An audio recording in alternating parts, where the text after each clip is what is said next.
The first noble truth, dukkha. The Buddha began his explanation of the first noble truth, the truth of suffering, not with a definition but with a list of common examples. The suffering of birth, aging, and death, of sorrow, lamentation, physical pain, distress, and despair, of association with the unbeloved, of separation from the loved, and of not getting what you want. Except for the last, none of these examples needs any explanation. The canon explains not getting what you want as referring to cases where you're subject to any of the other examples of suffering, such as aging, illness, and death, and want to be freed from them simply through the power of wishing or prayer. The frustration of not being able to wish these forms of suffering away does nothing but add more suffering on top of the suffering already there. Instead, as we've noted, you have to focus your desires on following a course of actions that will actually bring all these forms of suffering to an end. Up to this point, the Buddha's explanation of suffering deals in things that are perfectly familiar. We've all suffered in these ways ourselves, or seen other people suffer from them. Then, however, he summarizes the suffering common to all these examples, and this is where he enters unfamiliar territory. In short, he says, the 5 clinging aggregates are suffering. This too, he says, is something we've all experienced, simply that we don't understand it in these terms. Only when we understand what he's referring to by this summary can we begin to comprehend the first noble truth.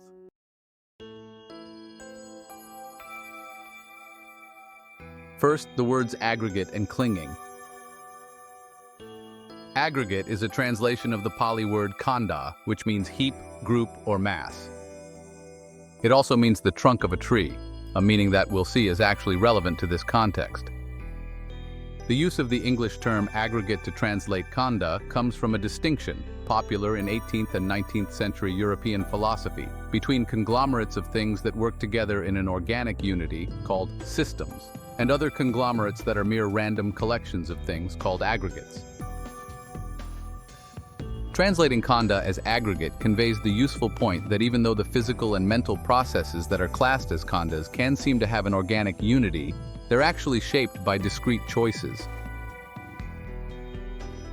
Still, it's important to bear in mind that the mind does shape the aggregates toward purposes, and that although those purposes can often be random or conflicting, they can also be more or less consistent, a fact that makes a path of practice possible.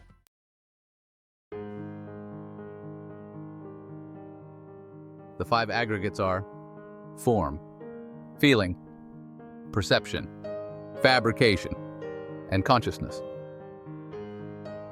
Form refers to any physical phenomenon, although the Buddha's focus here is less on the physical object in itself and more on the experience of the object. In terms of your own body, the primary focus is on how the body is experienced from within. Feeling is about the feeling tones of pleasure, pain, or neither pleasure nor pain. Perception involves the act of recognizing, mentally labeling, and identifying experiences. Fabrication is the intentional shaping of experience. And consciousness is the awareness at the 6 senses, the 5 physical senses plus the mind as the 6th. There's something of an anomaly in that the term fabrication in some contexts covers all 5 aggregates, and yet in others is listed as one of the 5. That's because the mental act of fabrication shapes your actual experience of all physical and mental phenomena in the dimensions of space and time.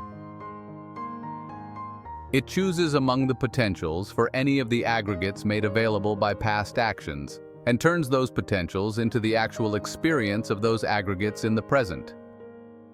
Fabrication as a name for one of the aggregates refers specifically to this mental process. As a term for all 5 aggregates, fabrication covers both the processes of fabrication and the fabricated phenomena, physical and mental, that result. It's important to note that the canon defines the aggregates in terms of verbs. Feelings feel, perceptions perceive, even form deforms, making the point that these aggregates are processes and activities rather than solid things. As for clinging aggregates, this expression doesn't mean that the aggregates cling. Instead, it refers to the act of clinging to the aggregates, In fact, the suffering lies in the clinging. The experience of the aggregates on their own, without clinging, may involve some stress, in that the aggregates continually change in dependence on conditions. But if there's no clinging, that stress doesn't weigh down the mind. This means that the suffering referred to in the First Noble Truth is the suffering of clinging. The aggregates aren't the problem. The clinging is.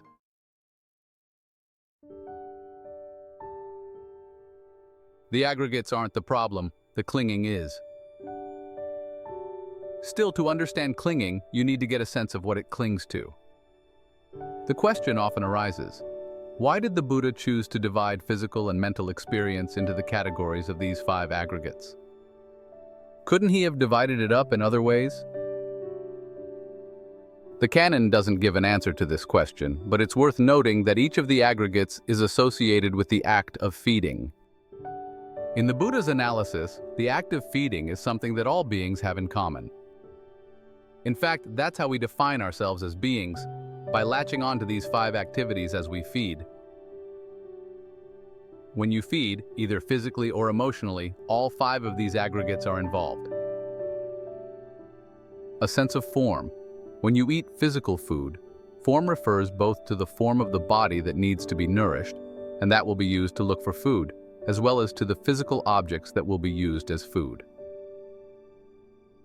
When you feed on your imagination, form applies to whatever form you assume for yourself in the imagination, and to the imaginary forms from which you take pleasure. Feeling. You start with the painful feeling of physical or mental hunger that drives you to look for food. Then there comes the pleasant feeling of satisfaction when you found something to eat, followed by the added pleasure that comes when you actually eat it and assuage your hunger.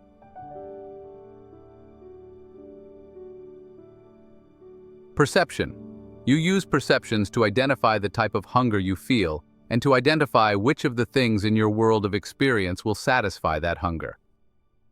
Perception also plays a role in identifying what is and isn't food. This, in fact, is one of our most basic perceptions. When children crawling across the floor encounter something new, they put it in their mouths to determine whether to perceive it as food or not. Fabrication. In the context of feeding, this covers the ways you contemplate and evaluate strategies for finding food, for taking possession of it when you find it, and for fixing it if it's not edible in its raw state. Consciousness is the act of being aware of all these activities. This shows that even though the term aggregate may not be familiar, it refers to activities that are not only very familiar to all beings, but also intimately connected to your sense of who you are. We are how we eat. When we use these activities to feed, they acquire positive associations in our minds. But in the First Noble Truth, the Buddha tells us that the act of clinging to them is suffering. This is the first point where his analysis of suffering goes against the grain.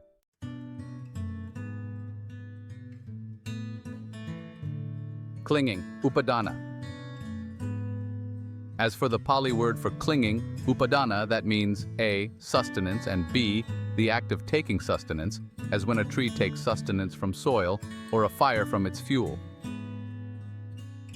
The same meaning applies to the mind. This is where the interpretation of khandha as the trunk of a tree is relevant. We feed off the aggregates in the same way that a fire feeds off the trunk of a tree as it burns. The implication here is that suffering comes from a double level of feeding. Feeding emotionally off the activities that go into the act of feeding to ease our physical and emotional hunger. This is a second point that goes against the grain. Ordinarily, we enjoy clinging not only to our food, but also to the act of clinging itself. To accept the Buddha's analysis of suffering in the First Noble Truth, we have to develop some dispassion for the things to which we cling and for the act of clinging itself. This makes the First Noble Truth difficult to accept, but it's also what makes it noble. It teaches us to step back and raise ourselves above our hungers. We work toward this dispassion by following the duty that corresponds to this truth. Instead of running away from suffering or trying to push it away, we patiently observe it with the purpose of comprehending it. We need to see for ourselves how the suffering is not the mere fact of physical pain or stress. It's actually identical with the act of clinging. Full comprehension comes when we understand clinging to the point where we have no more passion, aversion, or delusion around it. A first step in comprehending clinging is to identify its various types. The Buddha lists 4. Sensuality clinging. Passion and desire to find pleasure in fantasizing about and planning sensual pleasures. View clinging. Passion and desire for views about how the world is structured and how it works. Habit and practice clinging. Passion and desire for ideas that tell you how you should act in the world. Doctrine of self-clinging. Passion and desire for ways of defining who or what you are. This list may sound arbitrary and abstract until you realize that the Buddha, again, is talking about some very basic functions of the mind. Sensuality clinging deals with what you want in terms of sensuality. View clinging is concerned with your ideas about what the world is and how it works. Habit and practice clinging covers your ideas of how you have to act in the world to get what you want. It's focused on your ideas of what you should do, and doctrine of self-clinging relates to your sense of yourself as 1. An agent capable of controlling events in an attempt to negotiate between what should be done based on the way the world works, and the wants of 2. The consumer who will find happiness when those wants are satisfied. Both of these senses of self are overseen by the self as 3. A commentator, who judges the actions of the agent to see if they satisfy the consumer, and to decide if the consumer should raise or lower its standards for satisfaction. These 3 functions of the self are your basic set of strategies for finding happiness.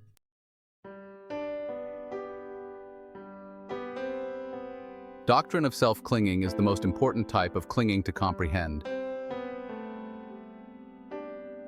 The first 3 types of clinging define the arena in which your self acts and searches for happiness. The balance of power among the 3 types will vary from person to person, and, even within a particular person, from moment to moment. On the occasions when you want to reject all constraints on trying to fulfill your sensual fantasies, you might be inclined to accept a materialist, deterministic worldview where sensual pursuits are not subject to moral judgments, and where the shoulds of the world counsel the pursuit of pleasure wherever you find it.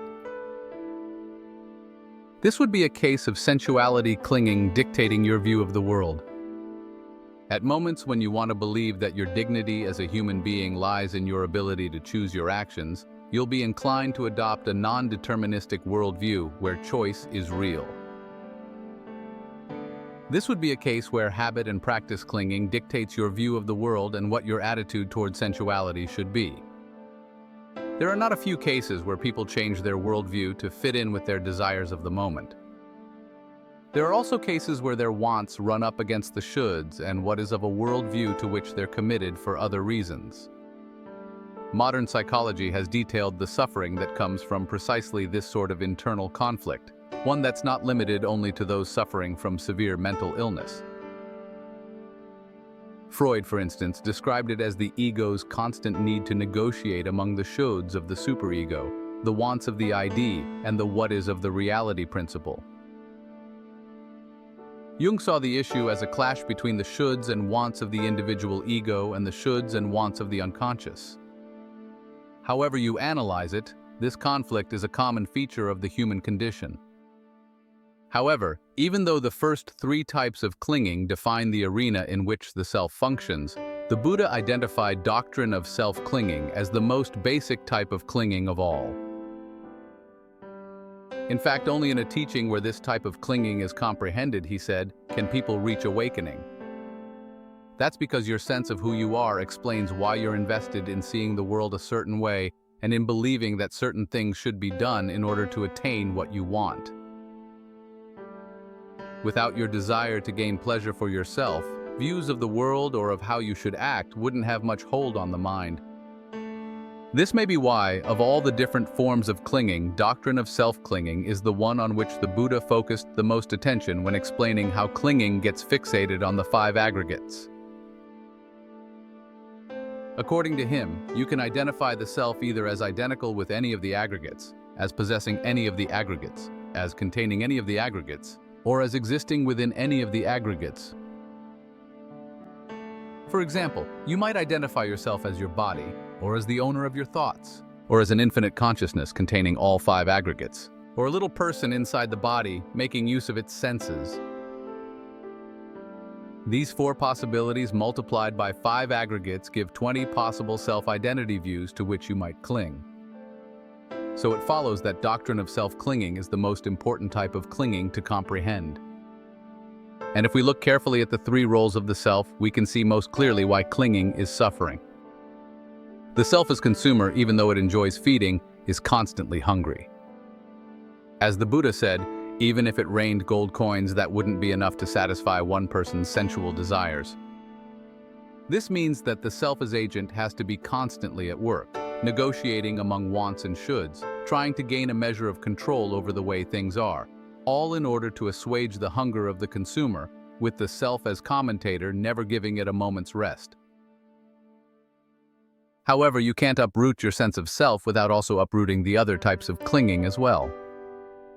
Given that the self is what negotiates the world and tries to figure out how to act to gain pleasure, its identity is strongly linked to its range of strategies and skills for finding what it wants. These, in turn, rely on how it sees what is and what should be done.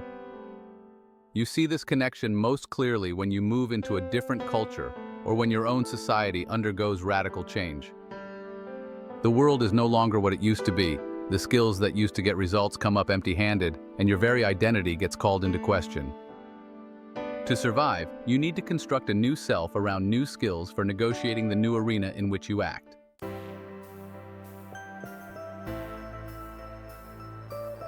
Conclusion about the first truth. So, given that the roots of the self are entangled in its desires, its worldviews, and its ideas of what should be done, if you want to put an end to suffering, you not only have to uproot your sense or senses of self, you also have to uproot the other 3 types of clinging: your attachment to sensuality and to your sense of how you should act, given your views on how the world works. These facts about suffering define the strategy of the remaining 3 noble truths. Suffering can't be ended until you abandon the desires that lead to clinging. This is the message of the second truth on the origination of suffering. But those desires won't go away simply by wishing for them to go. A first step in abandoning them requires developing an alternative set of desires, with a new sense of who you are, of how the world works, and of how you should act in response to these new views. In other words, you need to use desire and clinging in the quest to end desire and clinging.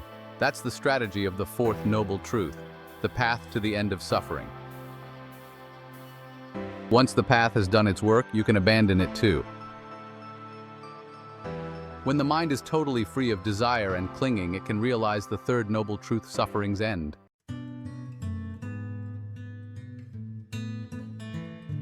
The 2nd noble truth is called the truth of the origination of suffering. The term origination, Samudaya, means cause, and a particular kind of cause at that, a cause coming from events in the mind. This is the main message of this truth. The cause of suffering lies inside. You suffer not from what comes into the mind, but from what comes out of it. Things outside, society, the climate, might be atrocious, but they're not the real cause of your suffering.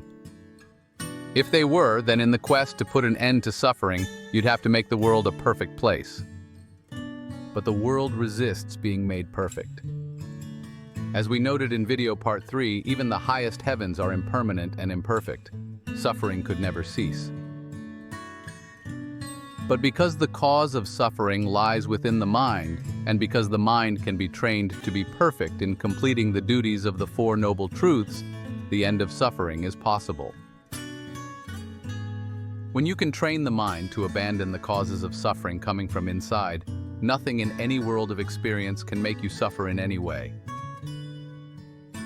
The Buddha identifies the origination of suffering as any craving that leads to further becoming, accompanied by passion and delight, delighting now here, now there.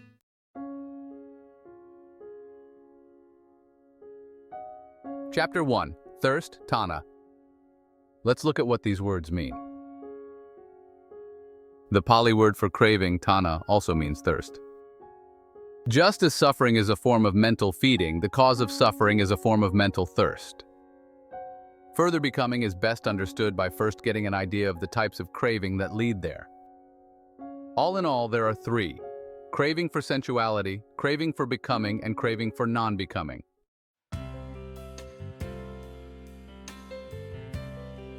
Craving for sensuality. Craving for sensuality refers not to sensual pleasures themselves, but more to the mind's fascination with thinking about and planning them. In fact, a large part of sensual pleasure lies in the fantasies we use to embroider it, playing up pleasures we've had in the past as a way of inciting desire for more pleasures in the future.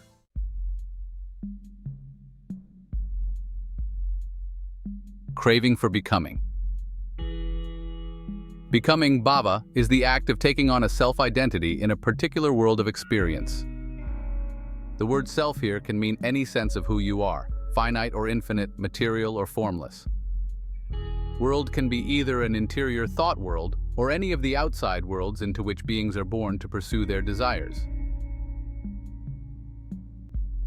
These becomings can exist on any of three levels: the level of sensuality, the level of form, and the level of formlessness. A becoming on the level of sensuality would include the experience of pleasures or pains of the five physical senses.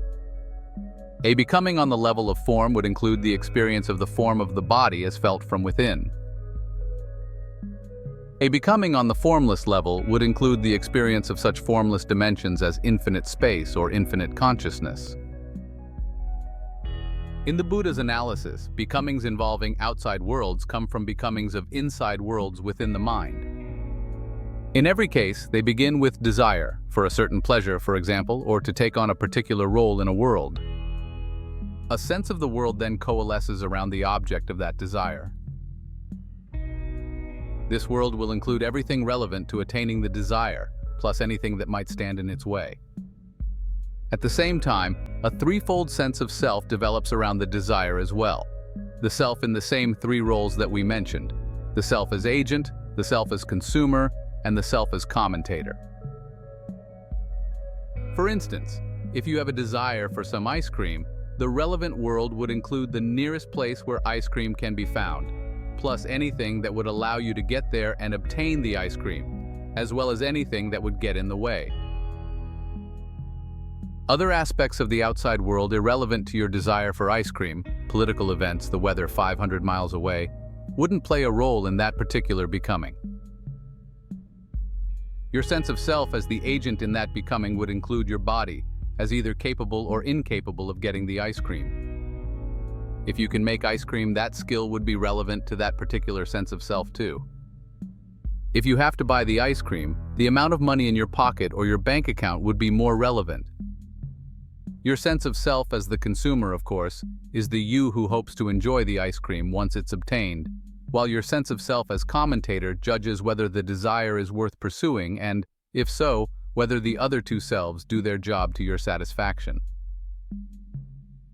Here too, things you might identify as self in other contexts, but irrelevant to your desire for ice cream, your religious views, your status in your community, wouldn't be a part of your identity as a producer or consumer of ice cream.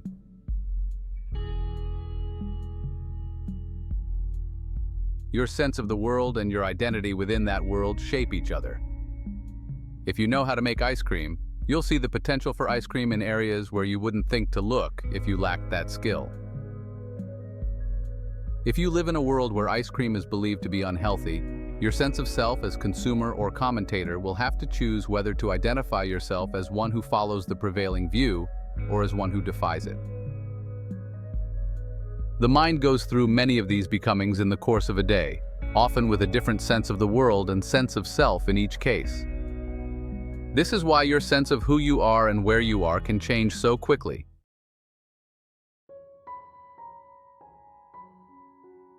Craving for non-becoming. Craving for non-becoming is the desire to see a particular becoming come to an end. This type of craving can be motivated by any number of reasons. For example, In some cases, you might want to see a becoming end because the root desire that generated it has been thwarted, like when you fall in love with someone who then calls off the relationship. In other cases, it's because your sense of the world or of yourself in that becoming has involved some unanticipated suffering, such as when you marry the person you love, but the marriage turns out to be a disaster. Or it may be because another becoming has arisen in the mind around a desire that conflicts with the first becoming, like when you're stuck in a bad marriage and fall in love with someone else. In all cases, the craving for non-becoming finds delight in its desire to escape from the becoming in which you find yourself. These three forms of craving lead to the four forms of clinging in the following way. Craving for sensuality, of course, leads to sensuality clinging. Craving for becoming and non-becoming lead to views about the self in the world and how it should behave in negotiating the world. The remaining three objects of clinging. All of these three forms of craving have one feature in common. They all lead to further becoming, further in the sense that they lead to more states of becoming either on a purely mental level or on the physical level, creating the conditions for rebirth after the death of this body. Central in all cases is the fact of location. These forms of craving generate further becoming by delighting in an object of desire in a particular location, physical or mental. This is the meaning of the phrase delighting now here, now there in the definition of this noble truth. This focal location acts as the kernel around which a sense of self and a world of becoming can form. Acts of craving not only focus on pre-existing locations, they also create new locations in new states of becoming. This is how the process of further becoming keeps finding or conjuring up new worlds to inhabit. Old worlds of becoming may fall away, but craving can keep creating the possibility for new ones, potentially without end. It's easy to imagine how any of these three forms of craving would have a strong grip on the mind at the moment of death. For example, when your identity in this world is threatened, along with all the pleasures you've been able to find here, there will be a fierce craving to continue becoming, to be somebody somewhere, anywhere, and to focus on the sensual pleasures you miss most dearly. If your mind hasn't been trained and you've been undergoing great pain leading up to death, you'll see the prospect of new sensual pleasures as your only escape. Alternatively, the pain of dying could easily make you crave annihilation, in which case you would see total non-existence, devoid of any feeling or consciousness, as the only escape from the sufferings of life. However, none of these forms of craving actually lead to escape from suffering. Instead, they're precisely the causes of suffering, which is why they should be abandoned. That's the duty appropriate to this noble truth. What the Buddha doesn't mention in his first talk, but what he does indicate elsewhere in the canon, is that each of the three forms of craving presents strategic challenges if you want to abandon it.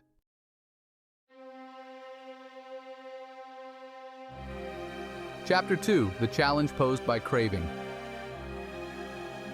The challenge posed by craving for sensuality lies in the fact that we ordinarily see sensual pleasure as our only alternative to pain. This means that any effort to abandon sensuality will require a two-pronged approach. On the one hand, we need to learn how to see the drawbacks of sensuality. On the other, we need to provide the mind with an alternative, non-sensual pleasure with which to nourish itself along the way. Otherwise, as the Buddha notes, even when you see the drawbacks of sensuality, if you don't have access to a higher form of pleasure, the mind will revert to its original craving for sensuality, or for forms of sensuality that are even worse. Also, because craving for sensuality leads to becoming, it actually entails craving for becoming. This means that you can't abandon it without attacking craving for becoming at the same time.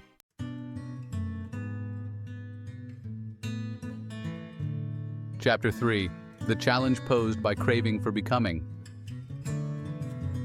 The challenge posed by craving for becoming lies in the fact that we use our various senses of self and of the world as tools for finding happiness, so we have difficulty imagining how we could achieve anything desirable without them.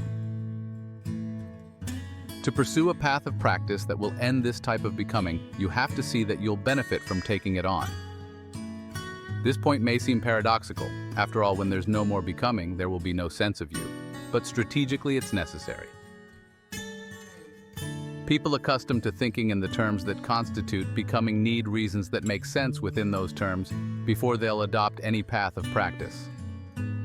As long as you're still attached to your sense of self, you want to know that you'll benefit from following the path. To satisfy this desire, the Buddha provides repeated reassurances that even without a sense of you or a world, there can still be the experience of the highest form of happiness. In fact, it's only when your usual tools for finding happiness, your sense of yourself operating in the world, are abandoned that this higher happiness can be attained.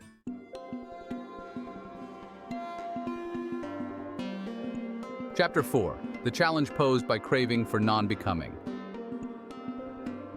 However, the fact that craving for non-becoming also leads to becoming presents a further strategic challenge, one that's particularly tricky. Even though the Buddha encourages you to end craving for becoming, you can't simply replace it with craving for non-becoming.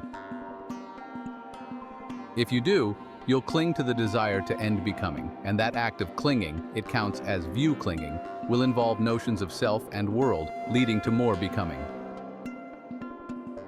The way out of this dilemma is to look at the processes leading up to becoming, such as sensory contact, feeling, craving, and clinging, as events in and of themselves, and to develop dispassion for them before any sense of self or world can coalesce around them. The Buddha calls this approach seeing what has come to be as what has come to be. In other words, you see the processes that come to be as having resulted from a series of events acting as causes. If you develop dispassion for the events, the causes will cease, and whatever has come into being based on those causes will cease as well.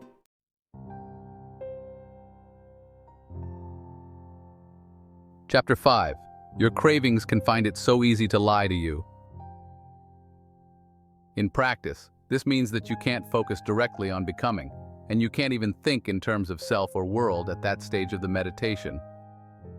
Instead, you have to focus on the process of events that would lead up to those concepts, simply as events in a causal chain, with no thought of where they're happening or who they're happening to. They're just events as events. This may sound fairly abstract, but the Buddha is actually asking you to look directly at events immediately present to your awareness, on a level of intimacy that lies closer to your awareness than even your sense of self in the world. As these causes for new becomings disband through dispassion, no new becomings can form. At the same time, any becomings already existing will be allowed to cease as their causes run out. This is the only way in which becoming and its attendant suffering can be totally brought to an end. So just as the first noble truth presents some strategic challenges for the path to the end of suffering, so does the second. Any path that will lead to the end of suffering has to lead also to the end of becoming. This means it has to focus on discerning chains of events in the mind before those events can coalesce into becomings, and at the same time that you discern them, inducing dispassion for them. The act of developing this dispassion is what abandons craving, but it starts by focusing not on craving itself, but on the locations where craving arises and settles in. In other words, you learn to see that the things in which craving delights are not really worth craving after all. The canon describes these locations as whatever seems endearing and alluring in terms of the world.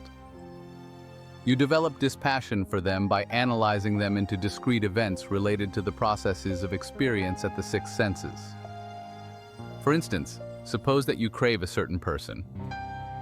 When you see that the craving is causing suffering and you want to be free of it, you start by analyzing the allure of the craving as to where it might be focused in the internal sense media, the senses of sight, hearing, smell, taste, touch, and ideation, or their external objects, sights, sounds, aromas, flavors, tactile sensations, and ideas.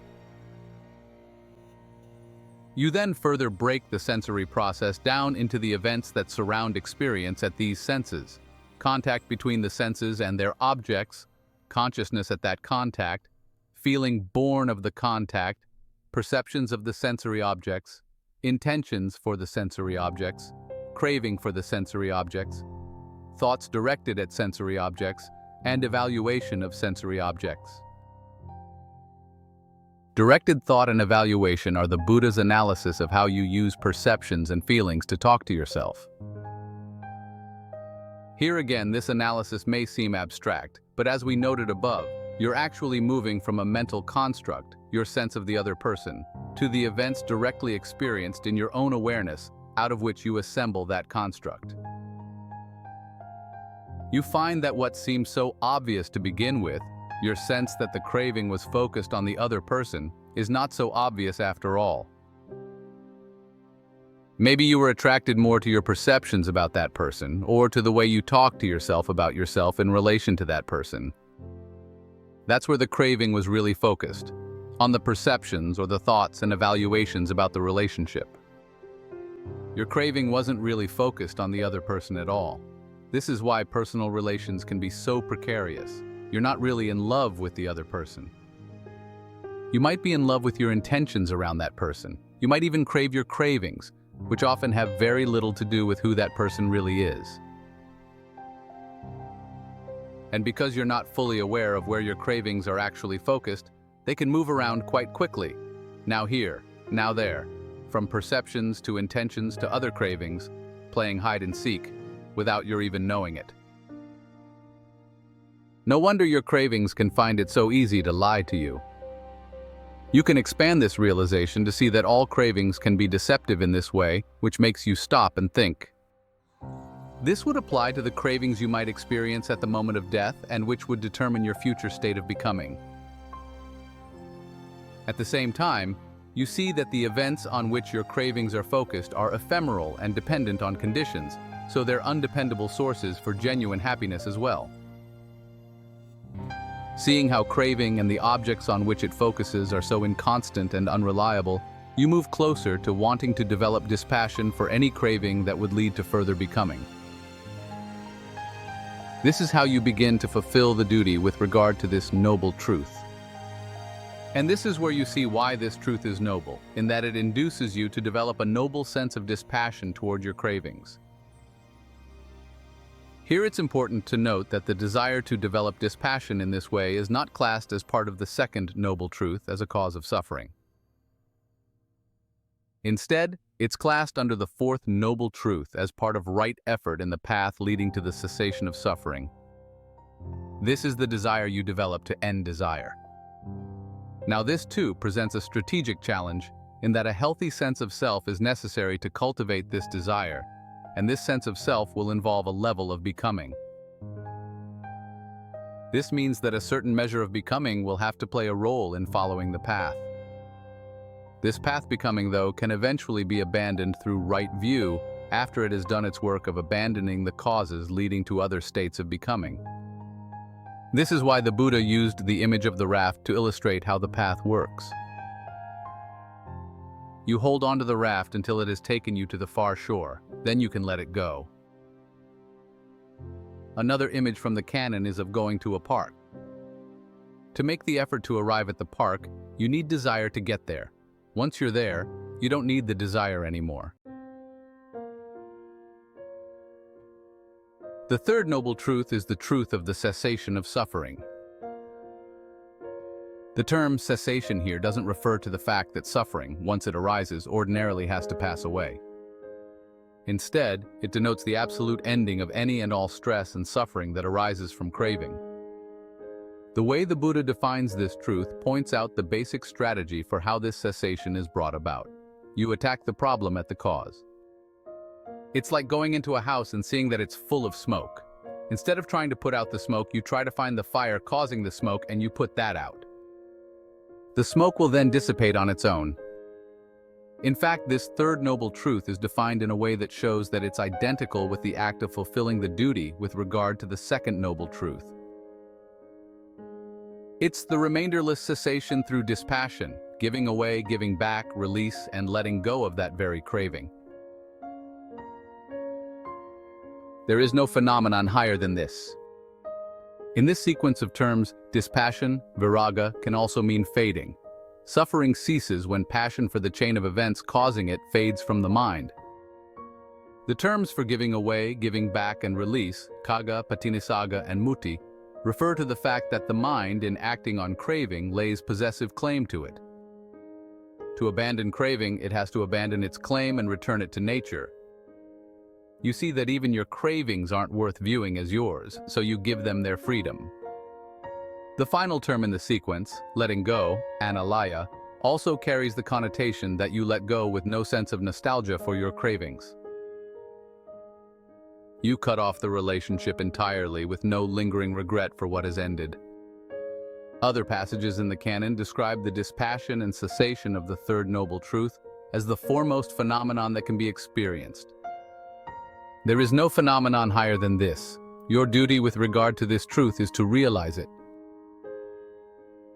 In other words, you not only abandon craving, but you're also fully aware of how you do it, and of the results that come when you do. Nibbana. As we noted in the preceding chapter, to develop dispassion for craving, you also have to develop dispassion for the processes of sensory experience on which it focuses. Because these processes are fabricated through your intentions, and because acts of fabrication are rooted in desire, when you develop full dispassion for that desire, these fabrications cease as well. This means that all the processes around the six senses cease, at least for the duration of the experience of gaining awakening. The mind discovers a dimension that is totally separate from the six senses. As the canon says, this dimension is not mediated by the six senses at all, and yet it can still be known. Even when, after you gain awakening, you return to your experience of the six senses, you experience them disjoined from them. Because you no longer try to feed on them, you allow them their separate existence. Now, because language is a fabricated phenomenon, this unfabricated dimension can't be properly described by words. Nevertheless, the Buddha needed to give some explanation for why it would be a good goal to aim for, and some indications of how to recognize it once attained. That's why he described it indirectly through metaphors, nibbana, unbinding being his metaphor of choice. In ordinary Pali usage, the term nibbana was used to describe the extinguishing of a fire. To understand the implications of this image, though, we have to understand how the Buddha described the physics of how fire worked. Individual fires, he said, were caused by provoking the fire property, which existed in a calm latent state to a greater or lesser degree in all things. When you provoked it, say, by using a fire starter, it would grab hold and cling to the fuel that would sustain it. Here, for fuel, the Buddha used the word upadana, the same word for clinging feeding that he used in the definition of suffering in the first noble truth. As long as the fire burned, it was trapped in a state of heat and agitation. When it went out, it let go of its fuel, grew calm, and was released. The Buddha used the term unbinding for the goal both to indicate that it was a state of freedom and calm, cool was another metaphor he used for this state, and also to suggest how to get there. Just as fuel doesn't cling to the fire, it's not the case that the aggregates cling to you. You're the one clinging to them. You gain freedom by letting them go. You're the one clinging to them. You gain freedom by letting them go. The main difference between the nibbana of the fire and the nibbana experienced by the mind is that the fire property can be provoked again, and so give rise to other fires. The release of the mind, though, is said to be unprovoked. Nothing can provoke it into clinging to anything ever again. The Buddha also uses the metaphor of an extinguished fire to make the point that the person who has gained release can't be described.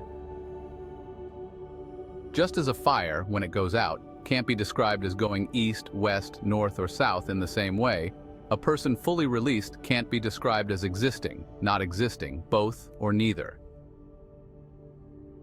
That's because people are measured and defined as beings in terms of their attachments. When they have no more attachments, they can't be defined and so can't be properly described. The Buddha was very rigorous in never describing the state of the person fully awakened, although he did give an image to indicate that such a person lies beyond the limits of language. Such a person, he said, is immeasurable like the great ocean. As for Nibbana as a state, there's a paradox in how the Buddha talks about it, although the paradox can be easily resolved. In the passage in which he describes dispassion as the highest unfabricated phenomenon or object of the mind, he lists the realization of Nibbana as a synonym of dispassion. In other passages, though, he indicates that Nibbana isn't a phenomenon at all, it's the end of phenomena. We can resolve the paradox by noting that because the act of realizing Nibbana is an action, it would count as a phenomenon. But Nibbana as a state is beyond all actions, which is why it's the ending of all phenomena, whether fabricated or not. Nibbana. The Buddha calls it the amazing, the astounding, the ultimate, and the beyond. Still, the Buddha had to give his listeners some sense that Nibbana was a desirable goal. This is why he described it with many positive metaphors, SN 43. These metaphors can be divided into 5 classes to give an idea of why you would want to unbind. 1. Unbinding is experienced as a type of consciousness. This consciousness is said to be unrestricted, without surface and unestablished, meaning that it makes contact with no object at all, not even consciousness itself. The Buddha illustrates these terms with a simile, a beam of light that lands on no surface anywhere, causing nothing to reflect it. Unlike the consciousness aggregate, consciousness without surface isn't known through the 6 senses. This is why unbinding is said to be subtle and hard to see. Yet because this consciousness is a form of knowing, the Buddha states that it's a mistake to say that fully awakened people do not know or see. In other words, awakening is not a blanking out. Actually, awakened people know and see to such a heightened extent that they're beyond even the need for conviction in what the Buddha taught. Consciousness without surface is also unlike the consciousness aggregate in that it's totally outside of space and time. This is why the Buddha states that it contains no coming nor going nor staying in place, as these activities would assume time, and that it has no here nor there nor between the two, as these concepts assume space. Existing outside of space and time, this consciousness is without end. 2. The second aspect of unbinding is its truth. Because it's unfabricated, it doesn't change into anything else, ever. After all, it's outside of time. This is why the Buddha calls it undeceptive, unwavering, permanence, ageless, undecaying, deathless, unbent, that is not tending in any direction, and true. Because unbinding is a state, pada, rather than a being, sata, it doesn't have to be defined by attachment, so the canon doesn't hesitate to say that it unequivocally exists. There's even one passage where the Buddha calls it the highest noble truth. 3. The third positive aspect of unbinding is that it's the ultimate sukha, a term that can be translated as pleasure, happiness, ease, or bliss. Unbinding, as experienced in this lifetime, is invariably described as pleasurable. It's bliss, the exquisite, and the unafflicted. Just as consciousness without surface is totally apart from the consciousness aggregate, the bliss of unbinding is totally apart from the pleasure that comes under the feeling aggregate. Given that unbinding is unfabricated, it has no need for nutriment, which means that its bliss has nothing lacking. So the fully awakened person is said to be hunger-free. And because this bliss is known independently of the 6 sense media, it's not affected even by that person's death, ITI 44, MN 49, which is why the Buddha calls unbinding peace, rest, the secure, security, island, shelter, harbor, and refuge. 4. However, even though unbinding is pleasant, fully awakened people don't cling to this pleasure, so they're not limited by it. They're said to be beyond both pleasure and pain, UD 1:10, and also free from the slightest disturbance or limitation, free from fabrication, free from the fires of passion, aversion, and delusion, free from passion for dispassion, and, as noted above, free even from the confines of space and time. Because locations come from craving, and because unbinding is free of craving, it doesn't count as a place at all. For this reason, those who fully attain it are said to be everywhere released and everywhere independent, DHP 348, Sen 4:6. Like the light beam that doesn't reflect off of anything, they can't even be located. For these reasons, the fourth positive aspect of unbinding, and the one most emphasized in the canon, is that it's total freedom. This freedom is indicated in a general sense by the Buddha's two most common epithets for unbinding, the term unbinding itself and release. Because in line with the underlying metaphor of the extinguishing of fire, freedom comes from letting go. The remaining epithets for this freedom focus on the fact that unbinding is free from all the clinging defilements that cause suffering and stress. It's attachment-free, free from longing, the ending of craving, dispassion, it's purity. And as the Buddha indicates, the freedom of a person whose mind is released is no different from the freedom of the Buddha himself. 5. In all the above aspects, consciousness, truth, bliss, and freedom, unbinding excels everything that there is, so its fifth aspect is its excellence. There's nothing to equal it, much less to exceed or surpass it. The Buddha calls it the amazing, the astounding, the ultimate, and the beyond.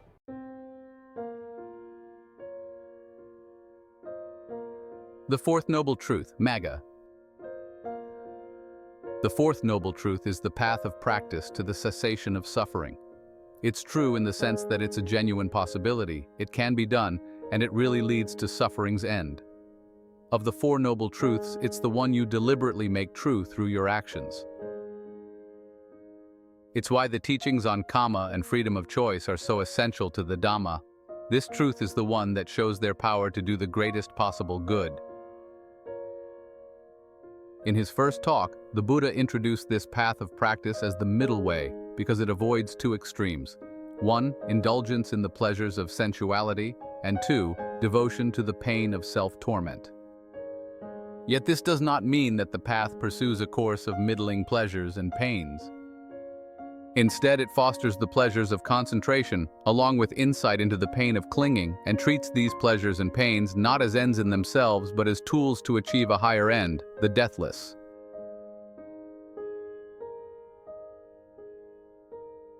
The middle way. The path, however, doesn't cause the deathless.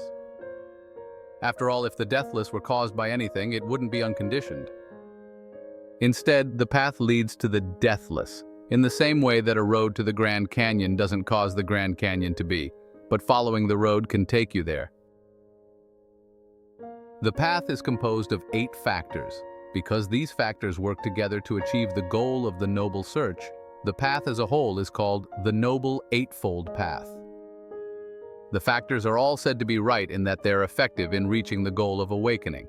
The Buddha illustrates this point with a simile. There's a right way and many wrong ways to try to get milk out of a cow.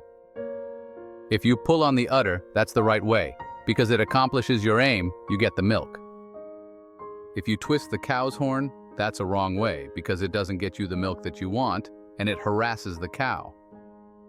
In the same way, following the factors of the path is the right way to attain the deathless. Following their opposites would be wrong because they wouldn't get you there. Like suffering and its causes, the factors of the path are directly experienced, although you need some training in the Dhamma before you can bring them about. The factors are these. Right view. Right view, knowledge with regard to the Four Noble Truths. This means not only knowing the truths, but also knowing how to use them to classify experiences. On top of that, it also means knowing their duties and how to follow them. Right resolve. Right resolve. Being resolved on abandoning thoughts of sensuality, thoughts of ill will, and thoughts of harm. Right speech. Right speech means abstaining from telling lies, which is intentionally misrepresenting the truth. It also involves avoiding speaking divisively, which includes breaking up friendships between other people or preventing such friendships from forming. Additionally, it means refraining from speaking harshly with the purpose of hurting another person's feelings. Finally, it involves not engaging in idle chatter, which is speaking with no clear intention in mind. Right action. Right action involves abstaining from killing, stealing, and engaging in illicit sex. Right livelihood. Right livelihood means abstaining from any ways of making a living that are dishonest or harmful. It also involves avoiding livelihoods that aim deliberately at giving rise to passion, aversion, or delusion within oneself or others. Right effort. Right effort. Generating the desire and carrying through with the effort to prevent unskillful states from arising in the mind, to abandon any unskillful states that have already arisen, to give rise to skillful states that are not yet there in the mind, and to develop fully any skillful states that already are. Right mindfulness. Right mindfulness. Mindfulness on its own means the ability to keep something in mind. Right mindfulness, in the most general terms, means keeping in mind the need to abandon unskillful qualities and to develop skillful qualities so as to get the mind into right concentration. This entails being able to recognize skillful and unskillful qualities for what they are when they arise. Recognizing is another function of mindfulness, and to keep in mind the most effective ways to complete the work of abandoning or developing as is appropriate.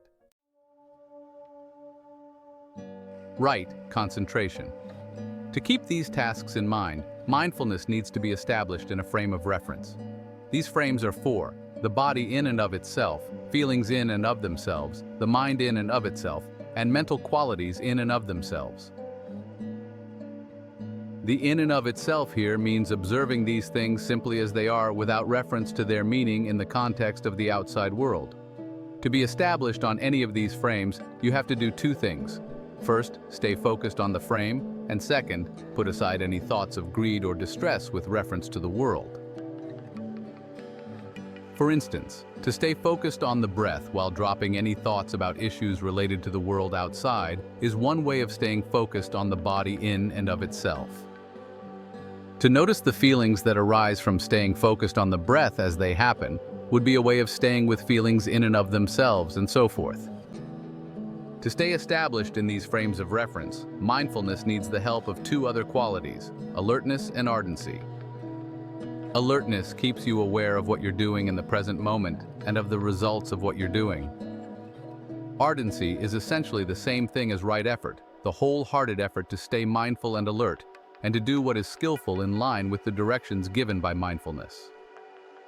When mindfulness is well established in this way, it forms the theme of the last factor of the path. Right concentration stages of mental absorption, called jhana. There are four. The first jhana is composed of pleasure and rapture that come from temporarily abandoning sensuality and other unskillful qualities, and directing your thoughts to a single object, such as the breath. At the same time, you evaluate how to adjust the mind and the object so that they fit snugly and smoothly together. The resulting feelings of pleasure and rapture are then allowed to spread throughout the entire body. The second jhana is composed of a stronger sense of pleasure and rapture that comes when you no longer need to direct your thoughts to the object or to evaluate it. In other words, you stop talking to yourself about it, and you can simply enter into a concentrated sense of oneness with the object. Again, the pleasure and rapture are allowed to permeate and to fill the entire body. The third jhana is composed of a sense of a more refined physical pleasure and mental equanimity that come when you no longer need to feed off the sense of rapture. This pleasure, again, is allowed to fill the entire body. The fourth jhana is composed of a sense of equanimity and purified mindfulness, coming from the ability to let go of pleasure and the subtle stress that even refined pleasure entails. The in and out breath grows still as the body's oxygen needs are reduced, and the body is filled with a bright, clear awareness.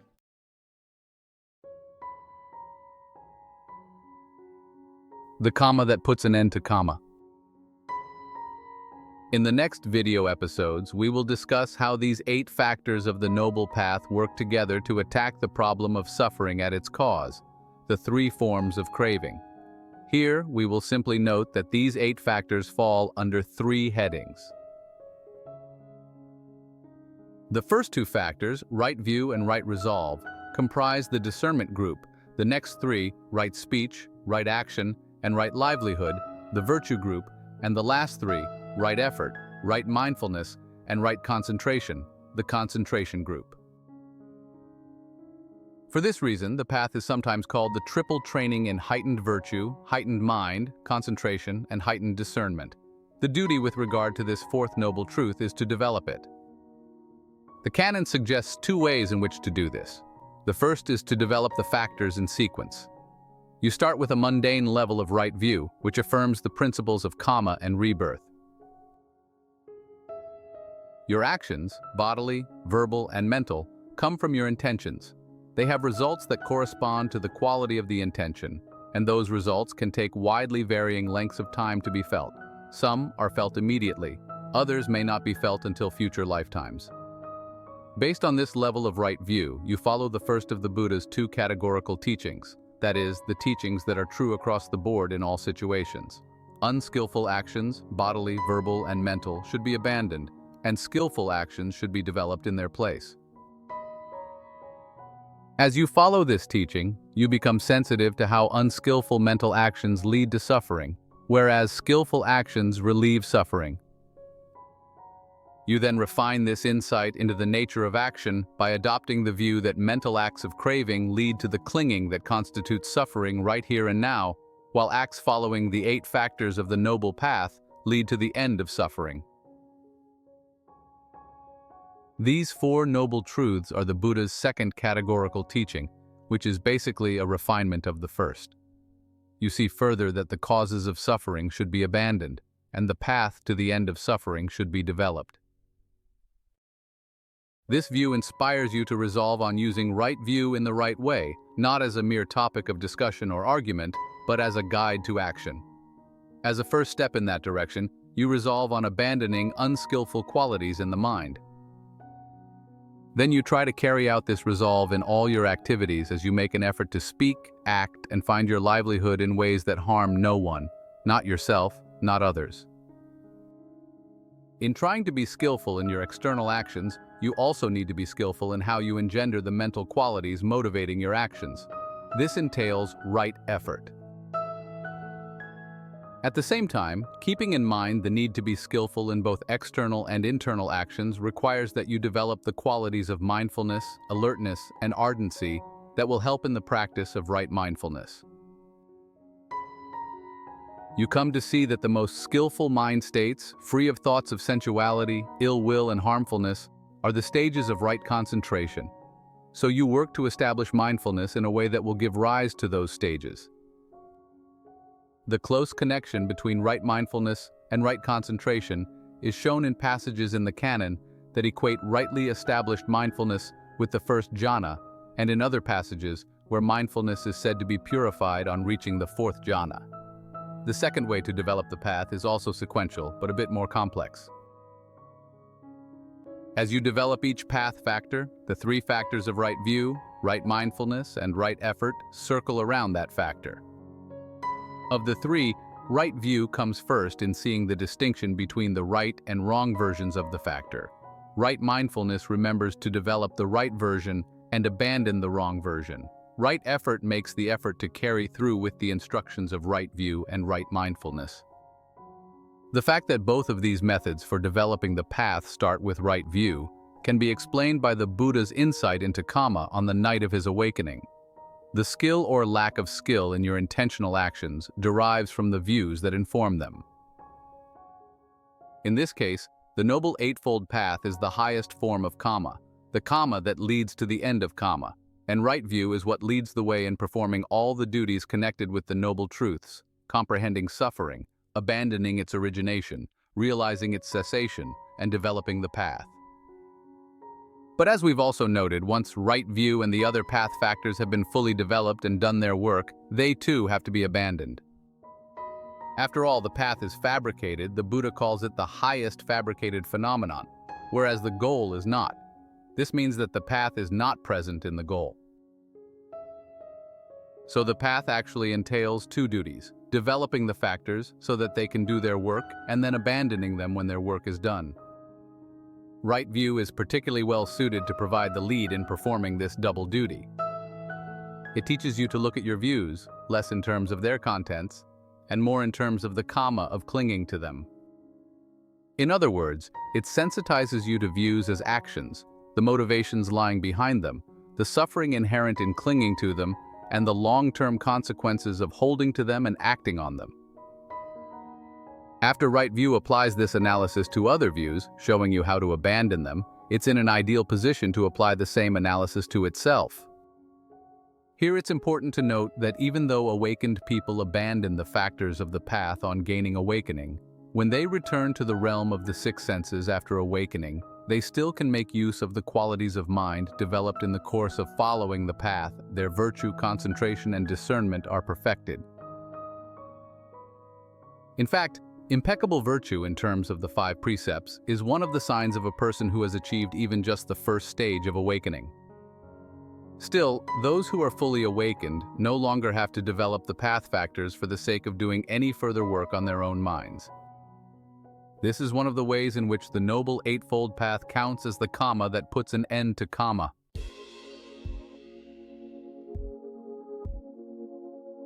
Buddha sets out the triple training. However, even though right view leads the way in achieving these results, it can't do the work on its own. It needs to be trained by the act of developing the other path factors. Right concentration, for instance, is needed to give the mind a solid foundation of well-being that allows right view to be resilient in comprehending suffering. Right resolve and right effort make right view more perceptive in the strategies needed to undercut unskillful motivations in the mind. This means that the path factors are not always developed strictly in sequence. And in fact, the canon lists a variety of ways in which the discernment of right view follows on the other path factors. For example, when the Buddha sets out the triple training, he puts virtue first, followed by concentration, and then by discernment. So even though right view may lead the way, as explained in the analysis of the path, it's also true that the act of developing the other path factors gives important practical lessons to right view, deepening its understanding of all the noble truths and of how to perform the duties appropriate to them. The fact that discernment is nurtured by the development of the other path factors is also reflected in the Buddha's list of 3 types of discernment: the discernment gained through listening to the Dhamma, the discernment gained through thinking it through, and the discernment gained through actually developing the qualities that the Dhamma recommends developing. When you've learned the Buddha's step-by-step discourse and the 4 Noble Truths, you've gained some of the discernment that can come from listening. And you've taken your first foray into the second main step in awakening to the truth. Having found a truthful teacher, you've now heard the Dhamma that teacher has to teach. The next step is to gain the discernment that comes from thinking the Dhamma through.